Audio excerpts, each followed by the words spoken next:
this video, I'm going to discuss about goiter. Basically, goiter है क्या? Goiter, it is a simple term which means enlargement of the thyroid gland. It can occur due to various reasons.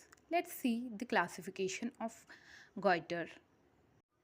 Goiter can be simple goiter or non-toxic goiter, toxic goiter, neoplastic goiter and inflammatory goiter. Simple goitre के अंदर क्या होता है, endemic and sporadic दो तरीके की etiology अपने को देखने को मिल सकती है. अगर हम टॉक्सिक गोइटर की बात करें तो टॉक्सिक गोइटर में 3 कंडीशंस आती है. डिफ्यूज़, इसके अंदर आता है हमारा Graves disease, multinodular toxic goiter and toxic adenoma. अगर बात करें नियोप्लास्टिक गोइटर की, तो नियोप्लास्टिक जैसे कि हम सबको मालूम है 2 तरीके का होता है. एक बेनाइन होता है, एक मैलिग्नेंट होता है. बेनाइन में हमारा आता है फॉलिकुलर एडिनोमा जो कि टॉक्सिक होता है, एंड मैलिग्नेंट के अंदर आता है follicular carcinoma, papillary carcinoma, medullary carcinoma, anaplastic carcinoma.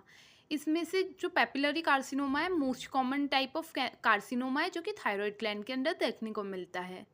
करें इन्फ्लामेटरी गोइटर की, तो इसमें 3 तरीके का हो सकता है. Auto immune, granulomatous and फाइब्रोजिंग.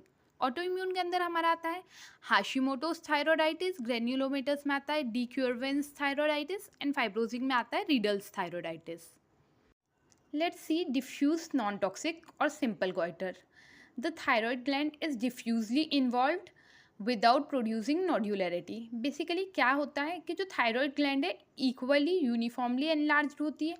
ऐसा नहीं होता है कि कहीं कोई एक नोड्यूल बढ़ रही है, कहीं नहीं बढ़ रही है. इटियोपैथोजेनेसिस की अगर हम बात करें तो 2 तरीके की होती है. One is endemic and the other one is sporadic. Endemic के अंदर क्या होता है, आयोडीन इंटेक कम है या फिर हम गोइट्रोजेंस का इंटेक कर रहे हैं. Let's see what are goitrogens. Goitrogens ऐसे एजेंट्स होते हैं लाइक कैल्शियम और vegetables that belong to brassicaceae family, जिसके कारण कि हमारा थायराइड हार्मोन का सिंथेसिस इम्पेयर्ड होता है. अगर हम स्पोरेडिक की बात करें तो स्पोरेडिक में जो हमारा heredity enzymatic defect that affect thyroid hormone synthesis. Basically enzyme का कोई डिफेक्ट होता है जिसके कारण कि थायराइड हार्मोन की सिंथेसिस नहीं हो पा रही है.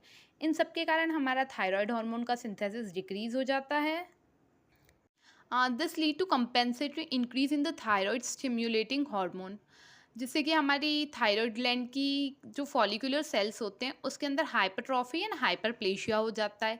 Enlargement of the thyroid gland. Ultimately अगर थायराइड प्रोडक्शन इंक्रीज हो गया है, यूथायराइड स्टेट हो जाती है.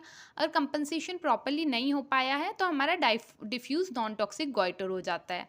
अगर ग्रॉस की बात करें तो जो थायराइड ग्लैंड है वो यूनिफॉर्मली एनलार्ज्ड होगी. इसका वेट अराउंड 100 to 150 ग्राम्स होगा. अगर हम कट करके देखेंगे तो ब्राउन, ग्लासी और ट्रांसल्यूसेंट अपीयरेंस देखने को मिलेगा.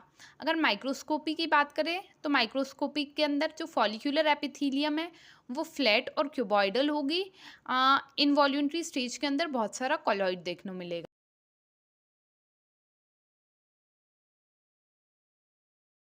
Coming to multinodular goiter, enlargement of the thyroid gland characterized by multiple thyroid nodules. इसके अंदर क्या होता है, हमारी जो थायराइड ग्लैंड है उसके अंदर बहुत सारे नोड्यूल्स बन जाते हैं. इटियोपैथोजेनेसिस की अगर बात करें तो अगर सिंपल गोइटर बहुत लंबे टाइम से और उसको ट्रीट नहीं किया जाता है तो वो मल्टीनोड्यूलर गोइटर के अंदर कन्वर्ट हो सकती है, या फिर हमारा जो थायराइड सिग्नलिंग पाथवे है उसके अंदर कोई म्यूटेशन हो चुकी है. ग्रॉस की अगर बात करें तो जैसा कि नाम बता रहा है मल्टी नोड्यूलर, बहुत सारी नोड्यूल होगी ग्लैंड के अंदर. हेमरेज, फाइब्रोसिस, कैल्सिफिकेशन और सिस्टिक डिजेनरेशन देखने को मिलेगा. अगर ऑन कट सरफेस की अगर हम बात करें तो इसके अंदर अगर हम ऑन कट सरफेस की बात करें तो इसमें हमें इरेगुलर नोड्यूल्स देखने को मिलेगी जिसके अंदर ब्राउन जेलेटिनियस कॉलॉइड सब्सटेंस होगा. और ये चीज़ बहुत ध्यान रखना कि जो थायराइड का जो वेट है वो 2000 ग्राम तक या फिर 2 kg तक पहुंच जाता है. माइक्रोस्कोपी की अगर हम बात करें तो colloid rich follicles which are lined by flat inactive epithelium, areas of follicular hypertrophy and hyperplasia. And Plummer syndrome. Plummer syndrome basically क्या होता है, जब हाइपरथायरॉयडिज्म हुआ है